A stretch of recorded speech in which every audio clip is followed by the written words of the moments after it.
Hey, what's going on, Who That Nation? It is yours truly, TJ Jones. And yes, I am the host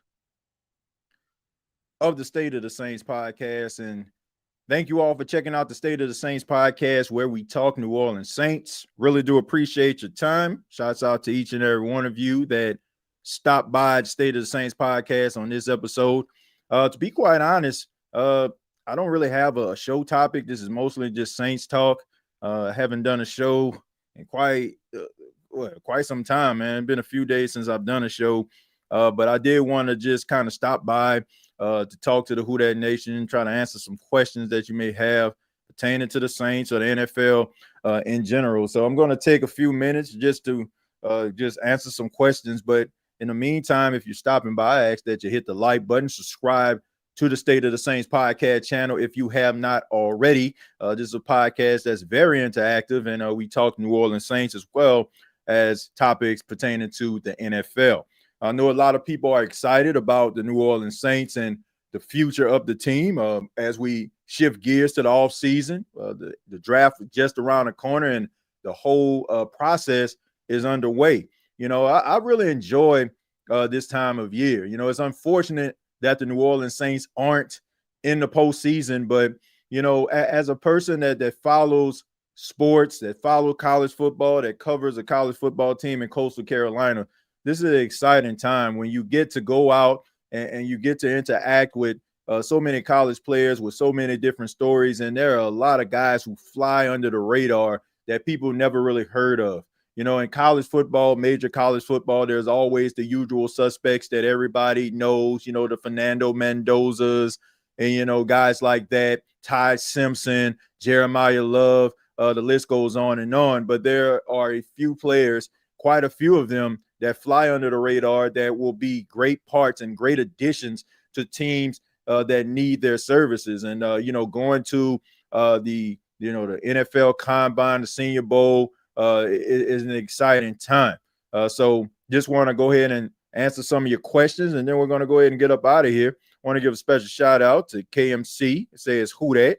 Jerry in the building, giving a special shout out to KMC as well. Brother TJ and my SOTS family, the Nola Chop podcast. Appreciate you for stopping by. Like I said, it's very simple, man. If you got questions, go ahead and put your questions or your comments inside of the chat. We're going to, just answer them for the next few minutes of this show. I know some people are probably wondering where I have been. Man, I just been kind of chilling. I've been chilling.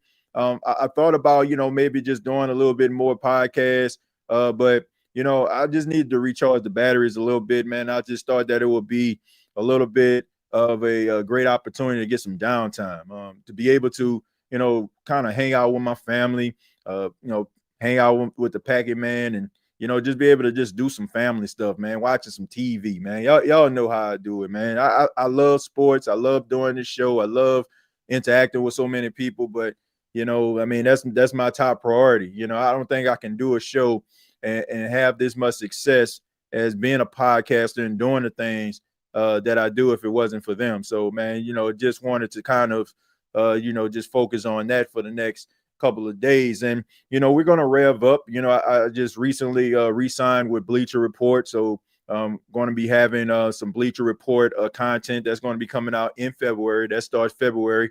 And also Saints Talk that will take place during training camp. That's when I'll be with Bleacher Report and doing my own thing over there on that channel. So I want to give a special shout out to Bleacher Report for giving me another opportunity to be a part of their platform. Also, I want to give a special shout out to Yahoo Sports, who also covers the State of the Saints podcast, and also roundtable.io. Shouts out to them that carried the State of the Saints podcast as well. So although we aren't putting out as many episodes lately, we're still behind the scenes putting some things together. I've been doing some minor content, focusing on other topics and things that I'm interested in. But State of the Saints will always be near and dear to me, and we're going to continue to do it. But we just want to make sure that, the battery is recharged so I can be the best version of myself every time I do this show for beautiful and wonderful people that tune in every single time I do video. So appreciate that. Let's see. He says, what would you draft first, says Gerard. What I would draft first. Look, I'm on board for the New Orleans Saints drafting Jeremiah Love. I said that quite a few times on the podcast, Gerard. I just think that the Saints need that dynamic playmaker, a guy that can create their own opportunity at the running back position, not a player that just relies solely on the offensive line just blocking perfectly. You know, someone that's going to be able to make somebody miss if they get them dead to rights in the backfield. You know, somebody that's going to be able to be a home run hitter, somebody that's going to be able to complement what the aerial attack can be for the New Orleans Saints. So I just think that Jeremiah Love kind of checked those boxes. And I just think that, you know, you need that type of player. You look at running backs like Bijan Robinson, Jahmyr Gibbs, Christian McCaffrey, Saquon Barkley.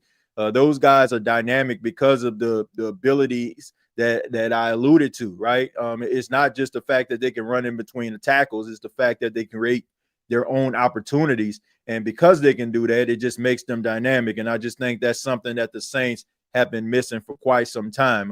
As Alvin Kamara gets older, and I'm not saying that Alvin Kamara is washed, but he has a lot of wear and tear. And he's going to be 31 at the start of the season.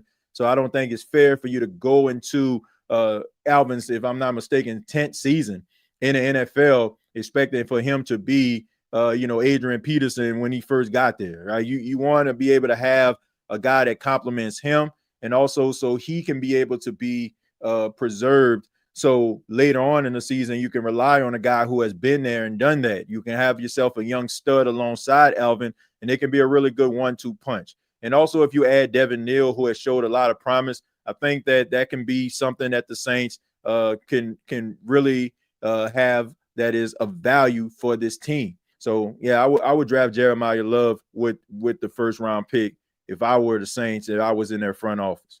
New Orleans Saints get in the playoffs in 2026. Well, Brian, I mean, from your lips to God's ears, I think that we all want to see the New Orleans Saints in the postseason. And it seems like they're doing the right things, the necessary things in order for them to get there. So if they can do that, then I think you're going to be right. I missed some of y'all on keeping it real. Yeah, man. Shouts out to Dolph. I just finished up for those that are watching this live on a Friday. I just finished the Keeping It Real podcast with Dolph. Talked a little bit about Saints football, and shouts out to him for inviting me over to his platform. Man, it's always a great time to link up with Dolph and talk Saints football, man. What's good, TJ? This Kai the Great. Do you see the Saints making any splash in free agency? I mean, look, I think that this is the time to do it. I think that because of the addition of Tyler Shuck and what he has done, I think it's going to open a lot of eyes, and it's going to add a lot of intrigue to the free agent market. I think that players that probably wouldn't be interested in the New Orleans Saints if they didn't have Tyler Shuck on the team are going to be more interested. Even if you're a defensive player, like you probably feel like, well, I can go over here and play defense and get double-digit sacks, and I know that this Tyler Shuck kid can be able to help us win some football games. So I think that the Saints probably are going to host some key players. Hopefully, some of those guys are members of the offensive line, because you're going to have to be able to protect Tyler Shuck and keep him upright, and also be able to block for any running back that the Saints have. Rather it's Alvin Kamara, they draft Jeremiah Love, or whatever direction they decide to go in.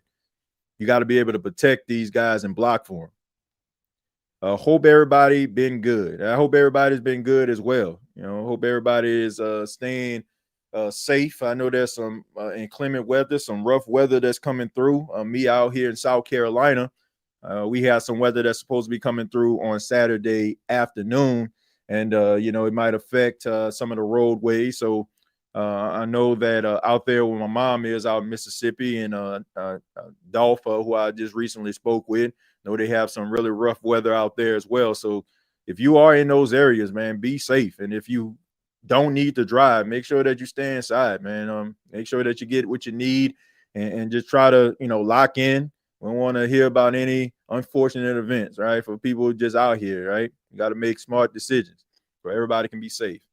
What's going on, Mr. Jones? I feel good about this offseason. This quarterback is a young bull. He put up those stats with all those games he missed, and he has arguably better stats than Jackson Dart. Yeah, man. Look, I think that there's a lot of promise there with Tyler Shuck. And look, I know when guys put up really good numbers, like we like to compare the quarterbacks to one another. Like I seen a lot of talk on social media, Giants fans taking shots at Saints fans, trying to validate Jackson Dart. I think both quarterbacks had really good seasons, considering their situations that they were in.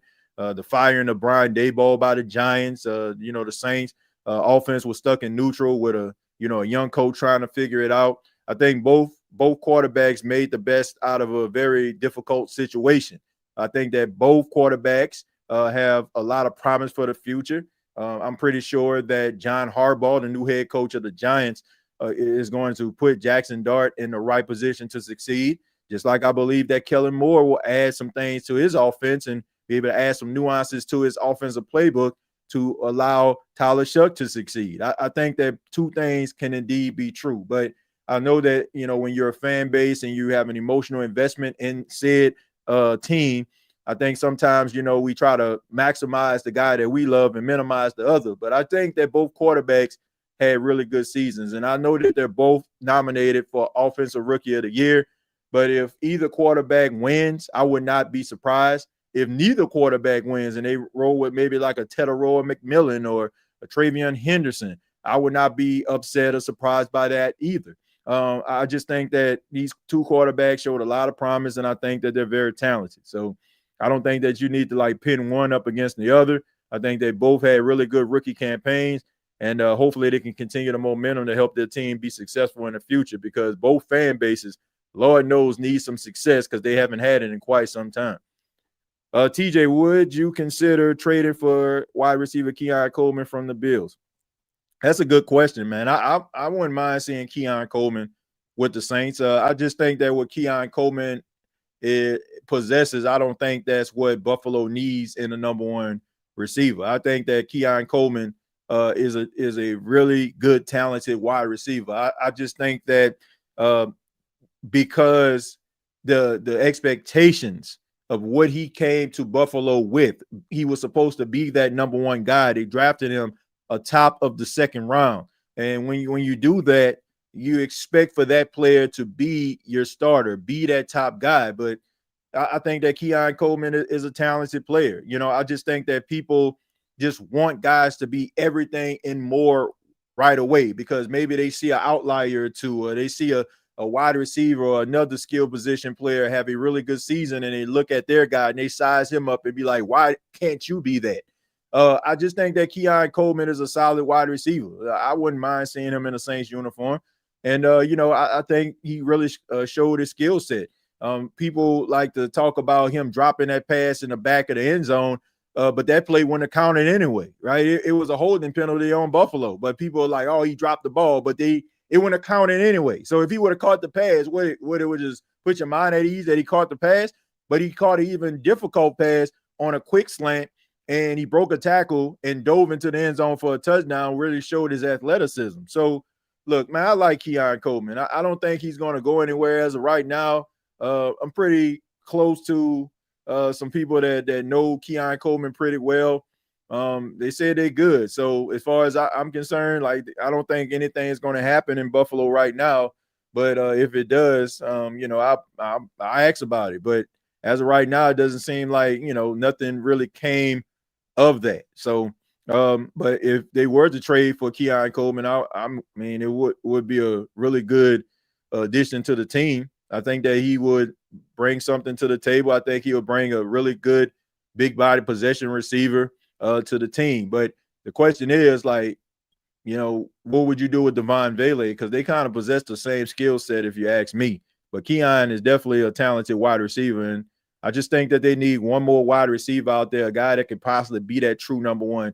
Maybe if they were to go out and maybe make a trade for A.J. Brown, to sign A.J. Brown, he can be that number one guy. You can put Keon on the other side, and Keon can kind of do his thing, be the underneath guy, where A.J. Brown can be that number one wide receiver. Or if they end up drafting a wide receiver with the first round draft pick. So I just think that they just need to add something to Keon. And I just think that, the expectations of what Keon Coleman was supposed to be is the reason why people are labeling him and making it seem like he can't play football. We know how people do it. We know how they do it. TJ, you have been gone too long. I was forced to take nightcap serious the last few days.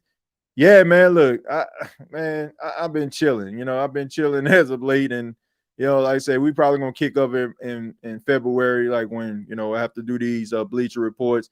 But yeah, I just decided I was just gonna take some downtime, man. I know there's a lot going on, but y'all know how I do it, man. If I don't feel like I'm fully passionate about what I'm doing, I don't do videos. I just don't. Like, I don't care what's going on. I feel like I owe it to the general public to give my all every time I step behind this microphone in front of this camera. And if I don't feel like I'm giving you that, then I'm not going to do a show, because that's just not how I operate. But I appreciate everybody, for the love and, being patient and stuff, with me and, the show. But I just feel like I'm obligated to give you all my best and not just phone it in. Do you think we have the right quarterback now? It seems that way. It seems like the Saints have the right quarterback. I like him a lot. I think that if he builds on what he did in year one, yes, they do have the right quarterback. But you got to go out there. You got to replicate what you've done. Like, we've seen quarterbacks have incredible first years and just can't build on that. I hate to say it, but look what CJ Stroud is doing out there in Houston. I mean, because of how he played in the game versus New England, the Texans aren't in the playoffs anymore. So, he's has yet to be able to replicate what he did his rookie year, man. So you have to figure out, why is that? And hopefully Tyler Shuck can continue to build on that. Like, embrace the city, keep doing what you're doing, but at the same time, try to find ways to try to improve your game. Try to understand that teams now are going to come in. You're going to have their undivided attention, and you're going to have to be a student of the game and be able to counteract what they're doing, because they're going to know you inside out, because you possess a certain skill set that can be a threat to them winning a football game. So Tyler Shuck is going to have to improve. But as of right now, I'm going to say yes. I think that he's made of the right stuff. I think he plays with a chip on his shoulder. And I think that a lot of guys on his team are going to rally around him. And if he can stay healthy, if the Saints can get that offensive line under control, if they can, put some pieces around Tyler Shuck to succeed, I think the Saints can have a really good season where they have double-digit wins and maybe even win the South again. No, y'all, with this Keon Coleman, it's all on Twitter. Look, I don't have no issue with Keon Coleman, but, I mean, if the Saints were to make a trade for him, I mean, I wouldn't be upset about it. Keon Coleman is not a real wide receiver one. I think that Keon Coleman is talented. I just think that he's not a number one receiver right now. I think his skill set kind of is a complimentary guy.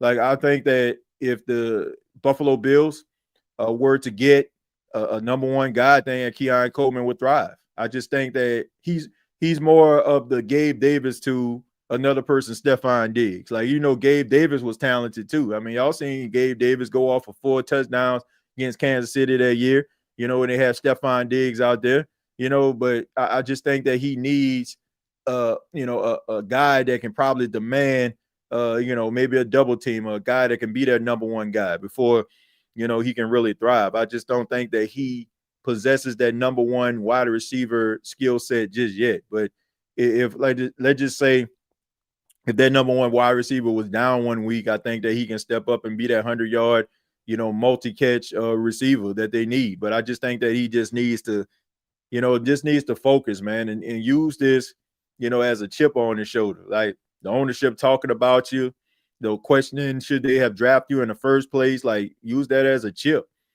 And and I'm pretty sure, like, there was a method to the madness of the owner. Like, I'm pretty sure he said that because he wanted to provide a chip on the shoulder of Keon Coleman.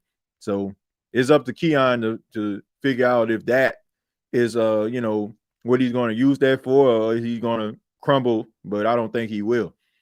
This stream is actually underrated. Got a few ideas that could help you grow. Hit me up on Discord. Well, I appreciate it, man. I appreciate that. I feel like I'm underrated too. Saints need true number one wide receiver and return specialist that can play slot wide receiver. Uh, yeah, I think that, I think the Saints need somebody that's going to be able to complement Chris Olave. I think that Chris Olave has shown that he can be, a top receiver. I just think that they need somebody else to go alongside him. But maybe, who knows, Jalen Polk may be that guy. I like Jalen Polk a lot. I think that him leaving New England and getting a fresh start is a plus.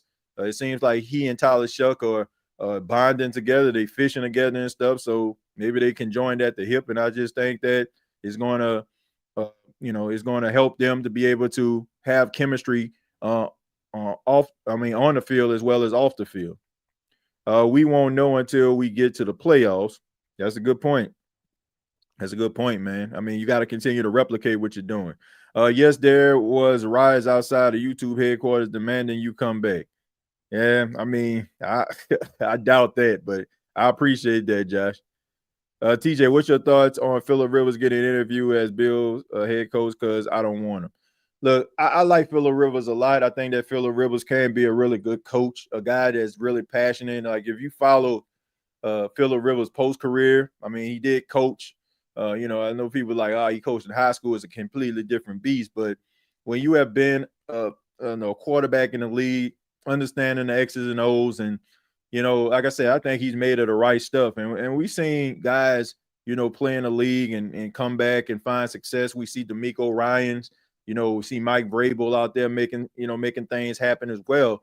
Dan Campbell out there in Detroit. So, why not Philly Rivers, man? I think that Phillip Rivers, would be a really good coach. I think that, he would burn a midnight oil. I think that he will do everything that he can in order to try to find, success for the team, finding the right players. And, I think that sooner rather than later, he will be a head coach in the NFL. So, I mean, I don't mind him getting interviews, man. We seen guys, find success, post NFL. So why not? Why not Philly Rivers? Do you think the Bills owner went too far in calling out Keon Coleman while he's still on the team? Yeah, absolutely, he went too far. But I think that the Buffalo Bills, I think they got a few things twisted, because I can remember, like, right after they fired Rex Ryan as the head coach, right? I mean, he was with them for a cup of coffee, but I can remember, like, nobody wanted to come to Buffalo at all. Like, they got to a point where the owner had to be like, we will find a coach. Like, this is a really good spot. And people like, is it really? Right? And then they just had like because I know some of y'all remember, like, Sean McDermott was the defensive coordinator for the Carolina Panthers when they went to the Super Bowl, right? When they had that really good defense. Sean McDermott was the defensive coordinator. And, he was kind of unheralded guy. Like, he came in, nobody really knew who he was, but he provided and gave stability to that organization. Like, people want to act like as if, Josh Allen came along, the rest was history. Man, this dude had the Buffalo Bills in the playoffs with Tyrod Taylor as the quarterback. And this is not a knock on Tyrod Taylor, but Tyrod Taylor has been a backup throughout his entire career. And people don't look at Tyrod as a franchise changing quarterback, right? I mean, Sean McDermott showed you that he had the capabilities of being a really good coach. I still believe that Sean McDermott is a really good coach. And I'm pretty sure it's going to be a matter of time before he finds himself with another head coaching job. I don't know if it's going to be out there in Arizona. I don't know if it's going to be somewhere else, but he deserves it. And I just think that what Buffalo did, I think that they kind of, feeling themselves a little bit, because they do have a top 3 quarterback in Josh Allen in the league, but they didn't help. Sean McDermott. I mean, they allowed Stephon Diggs to go, Gabe Davis to go. They didn't put any type of infrastructure around Josh Allen at all. I mean, you got James Cook out there, but who are the wide receivers? Like, you got some talented tight ends and Dawson Knox and Dalton Kincaid, but, like, what have you put around Josh Allen? You didn't put much around him. So I just think that Sean McDermott was the scapegoat. They kept the GM, when the GM was solely responsible for a lot of the bad decisions that has caused Buffalo to be out of the playoffs and not living up to their potential. But I just think that Sean McDermott was low-hanging fruit. But to answer your question, yes, it was out of line with the whole Keon Coleman situation. To say, in so many words, that we didn't want this guy, but we just kind of inherited him. Like, I just think that that's mad disrespectful. But at the end of the day, Keon Coleman needs to use that as a chip on his shoulder to go out there and basically give the proverbial 2 middle fingers to the organization for disrespecting him like that. Like, you can do two things. Like, you can crumble up like a graham cracker, or you can rise to the occasion. It is up to Keon to be able to find that chip and be able to use that in order for him to have a good season where he can throw it right back in ownership face. And I'm guarantee you, the greatest revenge that you can have is the ownership having to come hand in hand to give you a contract that, to make you a top paid wide receiver in the league. That's the best revenge. It looks like the Raiders are getting Clint Kubiak. Well, look, if they end up getting Clint Kubiak, I think that's a good move for them. They need to find somebody that's going to be able to work with Fernando Mendoza. You know it's going to happen. I mean, you're just wasting time, man. We already know that they're going to get Fernando Mendoza. He pretty much confirmed it by going out there, having that really good, national championship game. That scramble pretty much was his moment where people was like, yeah, he's going to be the number one guy. Football is about moments, fair or unfair, but that's going to be that moment that sticks in a lot of people's head, that Fernando Mendoza left Miami with a national championship and put the team on his back, on a 4th down play and getting himself into the end zone. So I think they're going to try to find a coach that can be able to, compliment him. I think they're going to probably go after a young coach, a guy that's more relatable to the modern day NFL. And I think Clint Kubiak could be that guy, or it could find somebody else. But, I think that it's more so about the ownership of the Raiders, not so much about the Raiders organization, as far as the players. Like, I think that, Las Vegas is a really good location for, a football, NFL team. And, I think that, if you get the right coach, you can find some success. TJ, what we going to do with Alvin Kamara? I think they're going to keep Alvin Kamara, but I just think they're going to, have a complimentary back for him. I don't think that you're going to see Alvin Kamara getting 20 to 25 carries a game like we once did. I think you're going to see a downtick in his carries, but I think that is going to benefit Alvin, especially down the stretch when the Saints are really going to need him to kind of rev it up. And I think that it's going to refresh him throughout the season. I know one thing, we better not give up no number 2 pick for no Coleman. Nah, I don't think that's going to happen. That won't happen. TJ, what big body receiver that's coming out of the 2026 draft that you would fit perfect for the Saints? I would say Jordan Tyson would probably be like the top guy, for me personally.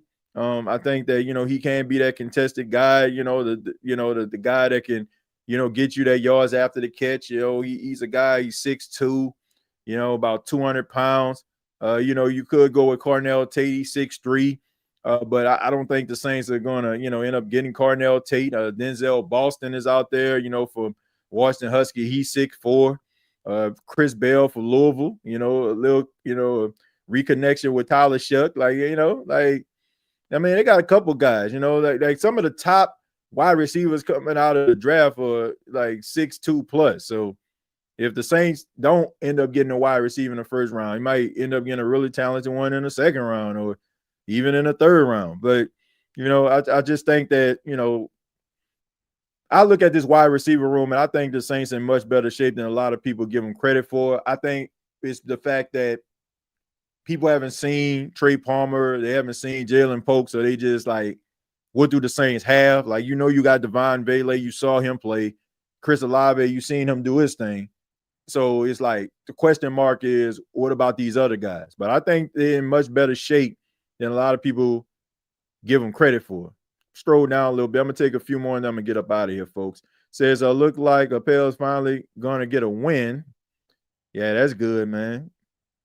I think McDermott is taking time off. That might benefit him, man. I mean, look, they got a lot of really good, talented coaches that have won a lot of football games that are on the street. I mean, Mike Tomlin, Sean McVay, not Sean McDermott, excuse me. Like Kevin Stefanski, he found the job. Guys just won a lot of football games. John Harbaugh, like, it's crazy, man, to see all of these coaches that are well known and been synonymous with winning and going to the postseason, being in a Super Bowl, like trying to find other jobs. But I say, man, it's time to shake things up, man, and be able to try to find prosperity somewhere else. Like we take a look at Sean Payton. Like Sean Payton was with the Saints all those years, and then he took some time off, came back, and now he got the Denver Broncos on the doorstep of a Super Bowl, right? We don't like it. Yeah, I guess, if you're a Saints fan, you don't want to see.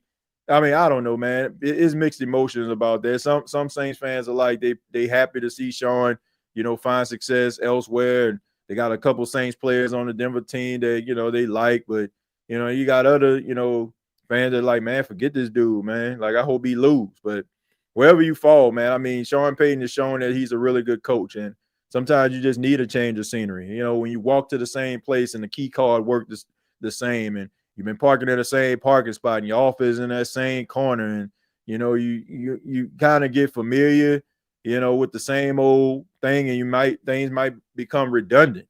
So maybe you need to shake some things up.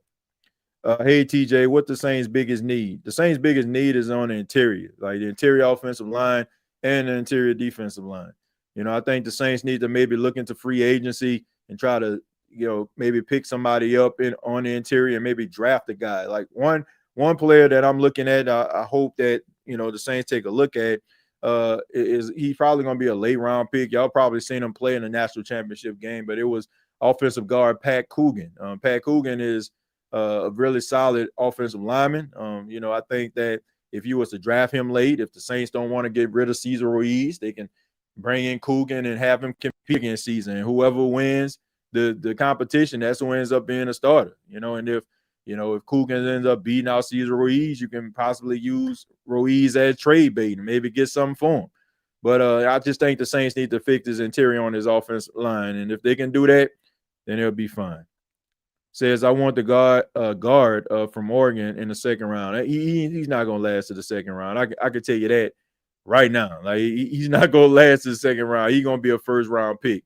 I mean, he possessed too many great skills, and he feels a need that a lot of teams they need, man. He's a really good, talented guy.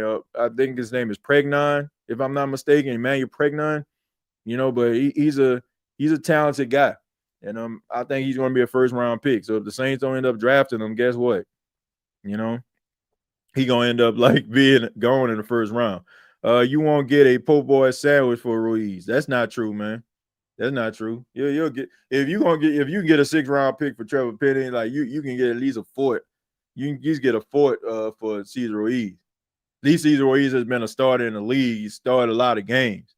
Like, you probably get a fourth for him. I don't know if you're gonna get no third or nothing. You probably get a fourth for him. I just think Jeremiah Love will open up the offense. That's just my opinion. I agree with you. Not only that, but he will create opportunities. And I think that's what you need. I mean, it's the draft. You never know. Cesar Ruiz needs to go. I think it's very telling that Mickey Loomis mentioned Cesar Ruiz. I think that's very, very telling. Because we know the Saints don't operate like that. They don't call out players like how he did. The fact that he mentioned Cesar Ruiz and talked about it, how he needs to improve and play better. I'm paraphrasing. I think that's very telling. Okay, you might get a po' boy sandwich with lettuce and mayo for Ruiz. Yeah, I mean, look, man. I think it's and we have to take a look though. Who their records? Man, the NFL, they don't have too many, offensive guards out there, right? They just don't. Like, you got some solid guys out there. I mean, you can name like a few guys that's like just next level, right? Your guys like Nelson, Quentin Nelson, and the offensive lineman, the interior offensive lineman for the Eagles, like like the Jurgens and all these different guys. Like, there's very few guys that just out here that just dominating on the interior. So he'll find a job. Like I know you look at it like, oh man, he ain't gonna find it. Yes, he will, because there's very few guards out here that's going to be given stability on the offensive line. So teams are going to be looking at that type of stuff. Love or Bain at number 8. A playmaker will be there on both sides of the ball. Yeah, man. I think Ruben Baines like really stepped it up in that national championship game. I think that the semifinal game, I think he kind of took a step back, but he really showed himself in the game versus Indiana. Before Indiana was able to pull away, but I think that they really showed some promise, man. Like that offensive line could do absolutely nothing with those boys up front for the Miami Hurricanes. So he was a guy that was really pushing the pocket. You know what I'm saying? Like he was really like pushing those offensive linemen back, and that's very telling, and that's very mind-boggling if you think about it, man. Because this Indiana offensive line, like they got voted like offensive player of the game as a unit, right? I mean, they have been like the Great Wall of Indiana the entire playoff. Like teams haven't been able to touch Fernando Mendoza. But the fact that the Miami Hurricanes were able to do that, like it just tells you, about these guys that the Miami Hurricanes have. TJ, what you think about Trick Willie whoop that? Yeah, well, I like Trick Williams. He's a really talented guy. He's actually from the South Carolina area. Went to the University of South Carolina, played wide receiver. And what was his name? Matrick Belton, I believe. But I think he's a talented guy, man. I think that he's going to have a lot of success in wrestling. I like Monroe Freeman from Georgia. Talented player.